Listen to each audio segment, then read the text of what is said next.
আজ ফুরফুরুর জন্মদিন, মানে আমাদের হিয়ারানির।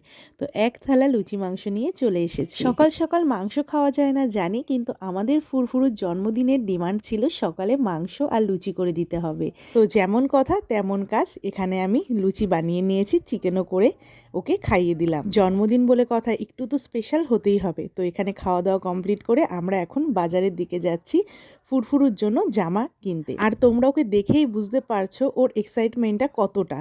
আমার মনে হয় সকলেরই ছোটবেলায় জন্মদিন নিয়ে আলাদাই একটা অনুভূতি কাজ করত, যেটা বড় হওয়ার সাথে সাথে আর থাকে না। তোমরা কি বলো? যাই হোক, অনেক বকর বকর করে নিয়েছি। আর দেখো ফুরফুরুর মা বাবা কত কিছু কিনে নিয়ে এসেছিল। তারপর দেখো ডিরেক্ট দুপুরের খাওয়া দাওয়ায় চলে এসেছি। কত রকমের রান্না হয়েছে। তো এখানে ডাল ছিল, দই কাতলা খেতে চেয়েছিল ফুরফুরু আমার কাছে, তো আমি এখানে দই কাতলা করেছিলাম। আর তোমরা তো সকলেই জানো ফুরফুরু মিষ্টি খেতে কত পছন্দ করে, তোর প্রিয় মিষ্টিও ছিল। আর এখানে ওর মা দেখো কত সুন্দর করে সাজিয়ে দিয়েছে। আর দেখছো ফুরফুরু যে পার্পেল কালারের জামাটা পরেছে, এই জামাটাই ও আমাদের সঙ্গে গিয়ে কিনে নিয়ে এসেছিল।